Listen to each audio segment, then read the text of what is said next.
গ্রাম অঞ্চলে একটি প্রবাদ রয়েছে, যে আমার জন্য হাঁটু পানিতে নামবে তার জন্য আমি কোমর পানিতে নামব। যে আমার জন্য এক গুণ করবে তার জন্য আমি দ্বিগুণ করব। যে আমার জন্য এক বিন্দু মায়া করবে তার জন্য আমি এক সাগর পরিমাণ মায়া এবং ভালোবাসা রেখে দিব।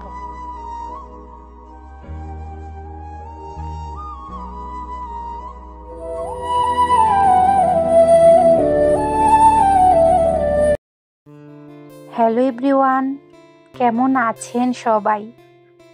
আশা করি আল্লাহর অশেষ রহমতে ভালোই আছেন। আমরাও ভালো আছি আলহামদুলিল্লাহ।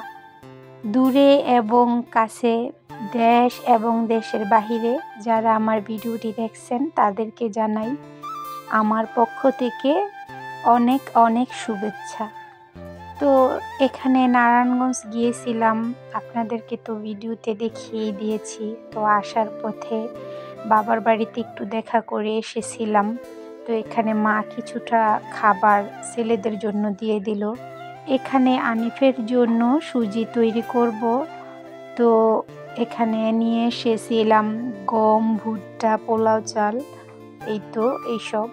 তো আজকে আর বাবার বাসায় খাওয়া হয়নি, কেননা আমি দুপুরে তো নারায়ণগঞ্জ থেকেই খেয়ে এসেছিলাম।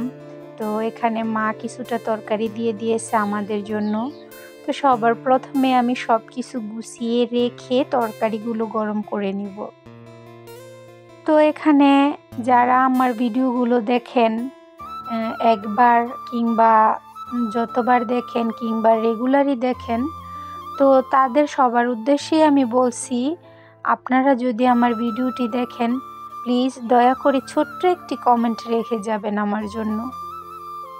তো আপনারা যদি কমেন্ট রেখে যান তাহলে আমি যখনই সময় পাব, যেহেতু আপনারা আমার ভিডিওটি আপনাদের মূল্যবান সময় দিয়ে আমাকে দেখে গিয়েছেন, তো আমারও তো উচিত আপনাদের ভিডিওগুলো দেখা। আর আমি দেখি আমার ভিডিওতে ভিউজ অনেক বেশি হয়, বাট কমেন্ট কিছুটা কম হয়। তো এতে করে তো আমি বুঝতে পারি না যে কারা আমার ভিডিওগুলো দেখেছেন। আমার বিবেকে বলে যে আপনারা যারা আমার ভিডিওগুলো দেখেন তাদের ভিডিওগুলো আমার অবশ্যই দেখা উচিত। তো আমিও সবসময়ই এটাই করি, একটু সময় হলেও আমি সবার আগে যারা আমার কমেন্টগুলো দেখি যে আমার ভিডিওগুলো দেখেছে, আমি অবশ্যই তাদের ভিডিওগুলো প্রথমেই দেখে নিই। তো এখন অনেকটা ব্যস্ততায় সময় কাটাতে হয়, কেননা আমি মাত্র অল্প কিছুদিন হবে ইউটিউবিংয়ে জয়েন করেছি। তার সাথে আমাদের আশেপাশে কেউই এমনটা চ্যানেল চালায় না। তো আমি নিজে নিজে সব কিছু করতে হয়, ইচ্ছে করলে কারো কাছে হেল্প পাই না। মাঝে মধ্যে কোনো আপুকে দেখা যায় মেসেজ করি, তাহলে তারা আমার সমাধান করে দেয়।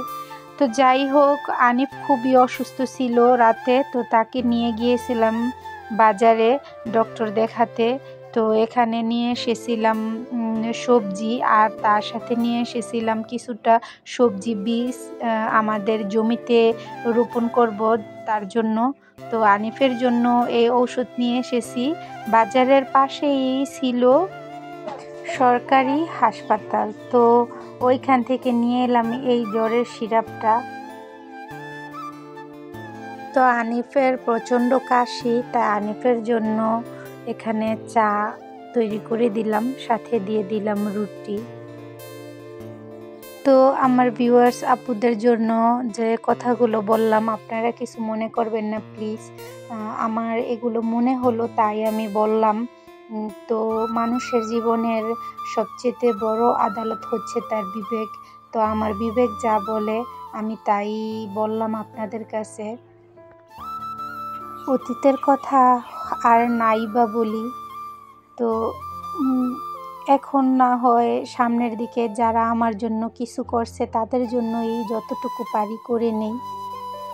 তো আজকের ভিডিওটা এখানেই শেষ করছি। সবাই ভালো থাকবেন, আল্লাহ হাফেজ।